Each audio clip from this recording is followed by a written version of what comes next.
Good morning, everyone. My name is Sulayedi, and today I will present about the business environment. These topics help us understand how the economy, trade, technology, and human behavior all affect businesses and people.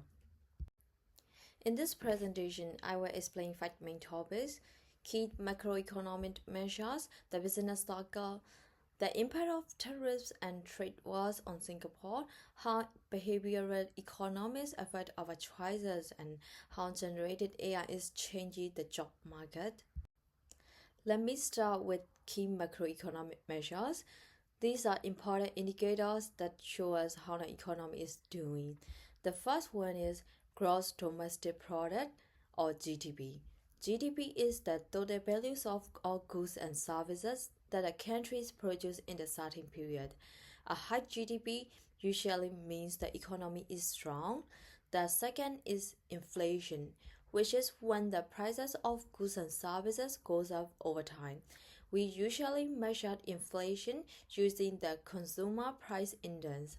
The third measure is unemployment. This is the percentage of people who are looking for work but doesn't have a job. These three indicators help us understand the health of a country's economy. Next is the business cycle. This cycle has four stages: expansion, peak, contraction, and trough. During expansion, the economy is growing, GDP goes up, more people have jobs, and inflation may slowly rise.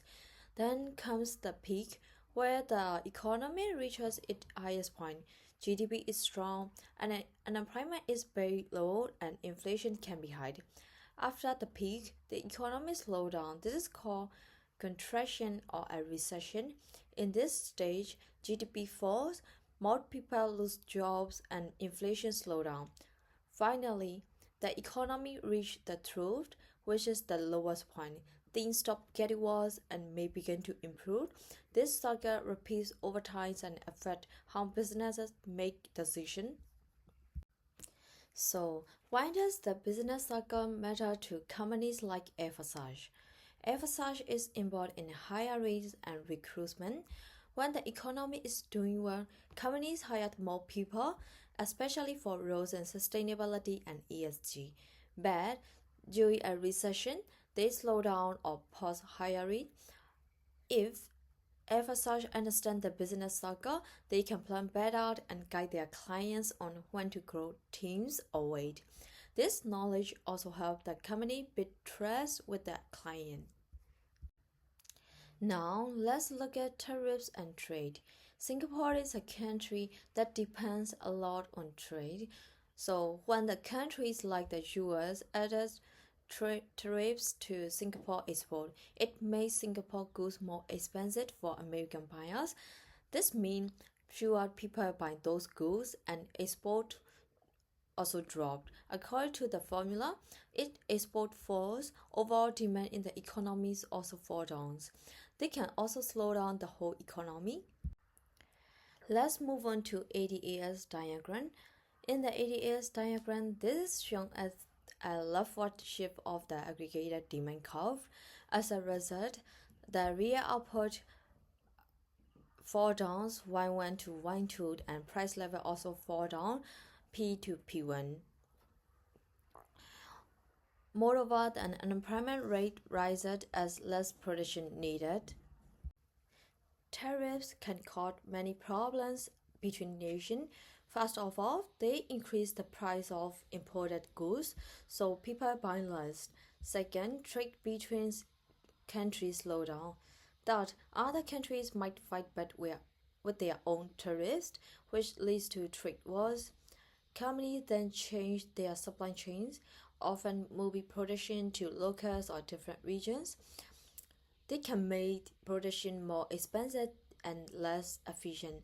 In the long run, tariffs can hurt global trade, damage trust between countries, and weaken organizations like the World Trade Organization. It makes global growth harder and increases tension between countries. Let's move on to behavioral economists. Traditional economists say people are always logical and make smart decisions. But on the other hand, Behavioral economists show that people are often influenced by emotion and habits. For example, if a soda is labeled 90% fat-free, it might sound healthier than one labeled as 10% fat, even though they are the same. That is called framing effect. Also, smell and advertisement can affect our choices without even us realizing it. Sometimes people make choices out of their habit. For instance, a student may always eat instant noodle because it is their routine. Even if they want to switch to a healthier meal, it is not easy for them. These examples show that psychology affects our decision in our everyday life. Finally, let's talk about AI. Generative AI like ChatGPT is becoming more common at work. It helps with writing, planning, and even customer service. There's are two possible future outcomes. In the first scenario, AI helps workers become more productive, especially those with lower skill. So, workers with lower skill gain new capability with the AI assistant, improving their productivity.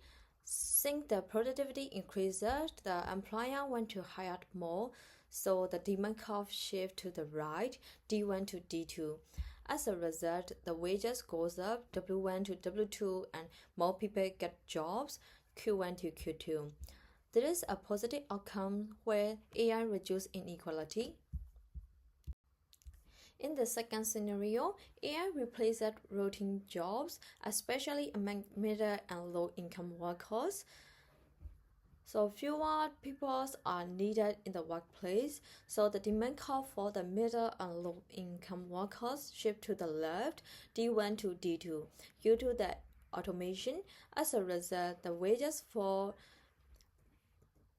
W1 to W2 and then fewer jobs for the displaced worker, Q1 to Q2. And inequality also increases. This shows that AI can either help or harm the job market depending on how we use it. So, what will happen in the next 5 years? Most likely, generated AI will increase inequality unless governments and businesses take action. We need strong policy to support people.